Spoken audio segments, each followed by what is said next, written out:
Hey guys, welcome back to the channel. I am Chaitanya Kedia और जो लोग पहली बार देख रहे हैं फटाफट से सब्सक्राइब कर दो। तो यार आईसीएसआई का ओपन चैलेंज है थ्रू ओपन बुक एग्जाम्स कि तुम कोई भी स्टडी मटेरियल ले आओ बट मार्क्स ला के दिखा दो। तो हम भी मार्क्स ला के दिखाएंगे, सो पूरा वीडियो ध्यान से देखना and you will get your all the answers to how to score good marks in open book exams. तो पहली चीज़ जो सबसे ज़्यादा ध्यान में रखनी है तुम्हें, that is time management. Since the start you have to maintain your speeds. सबसे ज़्यादा स्टूडेंट्स यही कंप्लेन करते हैं कि यार हमारा क्वेश्चन पेपर पूरा अटेम्प्ट ही नहीं हो पाया, 3 घंटे में पूरा कंप्लीट ही नहीं हो पाया, मैं पूरा कंप्लीट ही नहीं कर पाए। सो इसके लिए क्या होता है कि तुम जब भी क्वेश्चन ढूंढ रहे हो तुम्हारे स्टडी मटेरियल से एंड तुम्हें रियलाइज हो जाए कि किसी एक क्वेश्चन में बहुत ज़्यादा टाइम लग रहा है, तो उसको स्किप करके आगे मूव ऑन करो, अदरवाइज कुछ भी अटेम्प्ट नहीं होगा। सबसे बड़ी गलती यही हो जाती है, ठीक है। तो make sure you manage your time really well. उसके बाद आता है स्टडी मटेरियल। यार study material is the main thing you are carrying to your exams, क्योंकि देखो तुम्हारे पास ढूंढने के लिए सिर्फ स्टडी मटेरियल रहेगा और क्वेश्चन पेपर रहेगा, ठीक है। तो स्टडी मटेरियल के सबसे इंपॉर्टेंट है मॉड्यूल लेके जाओ। तुम्हारे पास नोट्स है किसी कोचिंग के, and I would suggest notes ज़रूर ले लेना कोई भी कोचिंग के, बट हाँ नोट्स लेके जाना। प्लस बेयर एक्ट्स, जो भी रिलेटेड तुम्हें लग रहा है एक्ट्स वगैरह से, जो भी तुम्हारे सब्जेक्ट में एक्ट्स वगैरह कवर हो रहे हैं उससे रिलेटेड बेयर एक्ट ज़रूर कैरी करना। See bare act will act like a backup options. अगर तुम्हें कुछ भी नहीं मिल रहा है इसके अंदर तुम्हारे मॉड्यूल में, तुम्हारे नोट्स में, तो बेयर एक्ट तुम्हें एटलीस्ट कुछ ना कुछ रिलेवेंट लिखने में हेल्प आउट करेगा एंड सेक्शन वगैरह तुम कोट करके थ्रू बेयर एक्ट के लिख सकते हो। तो make sure you carry these 3 things at least in your exam. ज़्यादा भी कैरी करने का ज़रूरत नहीं है क्योंकि उतना टाइम भी नहीं रहेगा कि तुम उन सब चीज़ों में से ढूंढ पाओ। उसके बाद आता है यार इंडेक्स। आईसीएसआई के मॉड्यूल्स में बहुत ही अच्छे से इंडेक्स दिया हुआ है, ठीक है। इंडेक्स में proper chapter wise, topic wise, page number wise सब कुछ चीज़ें दी हुई है। All you have to do is read the index multiple times before going to the exams. ये एक्सरसाइज क्यों करनी है? Because through the index you will know कि यार कहाँ पे कौन सा टॉपिक मिलने वाला है। अदरवाइज तुम्हें पता ही नहीं रहेगा and you will start flipping the pages like anything, तो और तुम्हारा टाइम बहुत ज़्यादा वेस्ट हो जाएगा। तो जैसे ही तुम्हें क्वेश्चन पढ़ा, तुम्हें इंडेक्स में जाना है, तुम्हें ढूंढना है अच्छा ये इस चैप्टर में यहाँ पे हो सकता है, read the subtopics and bam you are on the page where the answer lies. And तुम्हें सिंपली उस आंसर को अपने फॉर्म में, जो एग्जाम में राइट करने का फॉर्मेट होता है, you will write your answers and you will get your good marks in that particular question। उसके बाद आता है यार डायरेक्ट क्वेश्चंस को सबसे पहले अटेम्प्ट करना, नॉट द केस स्टडी, ठीक है। डायरेक्ट क्वेश्चंस को अटेम्प्ट क्यों करना है? क्योंकि देखो सीधा सा खेल है, तुम्हारे पास मॉड्यूल है, नोट्स वगैरह है, ठीक है। डायरेक्ट क्वेश्चन में तुम्हें पता है कि कहाँ पे जाके कहाँ से आंसर निकालना है। तो once you see the direct question, try to find the answer and write those first attempt all the questions before moving on to case study। otherwise क्या होगा, केस स्टडी में तुम पहले पढ़ोगे उसको पूरे कॉम्प्रिहेंशन को and then you will try to find the answers, अच्छा कहाँ पे मिलेगा क्या मिलेगा, अगेन तुम वापस पढ़ोगे एंड ऑल, बहुत टाइम वेस्ट हो सकता है उसमें। सो फर्स्ट मेक श्योर कि you attempt direct questions only.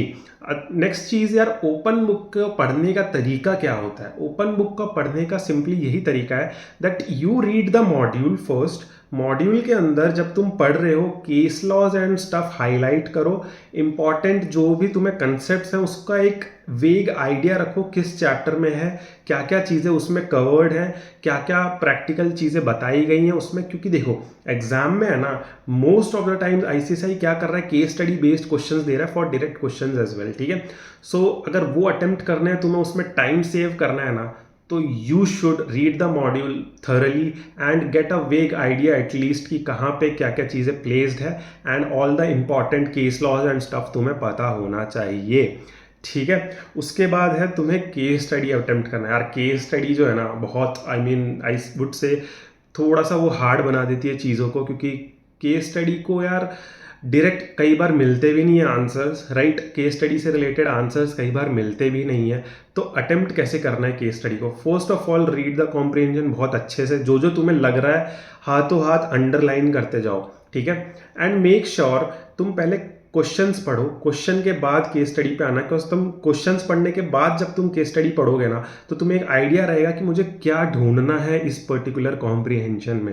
तो तुम उसको अंडरलाइन करते हुए जाना, right, and then read the question again and then find the right answer from that. उससे नहीं मिल रहा है, तुम्हें लग रहा है कुछ और कंटेंट रिलेवेंट चाहिए, definitely you have to refer your module और notes to find more content. Because see, case study में तुम्हें 100% आंसर नहीं मिलने वाला है कॉम्प्रिहेंशन में। You have to write provisions and stuff related, कुछ केस लॉ वगैरह दिया हुआ है उससे रिलेटेड, कुछ जजमेंट है, कुछ भी है, you have to write it down in your answer as well. खाली बस वेग आंसर नहीं लिखना है यार, उसमें पहली बात तो मार्क्स बहुत कैरी कर रहा है case study. So we have to score really good in case studies as well, otherwise वहाँ पे मार्क्स लूज आउट होंगे and you will not be able to score good in open book exams.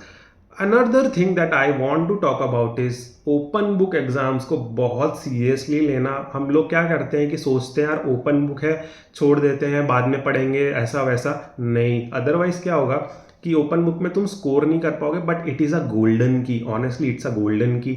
तुम इसको use करके अपना set of निकाल सकते हो। तुम्हारे मान लो किसी और सब्जेक्ट में 45 रह गए हैं and you scored 55 in open book, तो यार 5 नंबर सेट ऑफ हो जाएंगे एंड एग्रीगेट निकल जाएगा। तो think from that perspective and aim for at least I would say 60 marks. 55 to 60 का तो रेंज लेके चलना ही चाहिए तुम्हें, तभी तुम अच्छा स्कोर कर पाओगे and that will help you out in other subjects as well. क्योंकि यार सेट ऑफ निकालना भाई, एग्रीगेट निकालना सबको पता है कितना मुश्किल होता है and sometimes it becomes so crucial. कितनों का तो यार सिर्फ एग्रीगेट ही नहीं निकलता है। सो I think everyone knows the importance of aggregate. तो यार open book can help you out in achieving that. And if you guys have any doubts related to open book, comment down below. If you want any other topics, किसी और topic पे video चाहिए, comment down below. Share this video with your friends, and if you want one-on-one mentorship with me regarding anything for CS executive, professional, CS CET relating to jobs, कैसे internship find करनी है, कैसे grow करना है, and anything else, I'm always available and link is in the description. So yes, thanks for supporting my channel. Stay tuned, subscribe to the channel and share with your friends. Bye bye.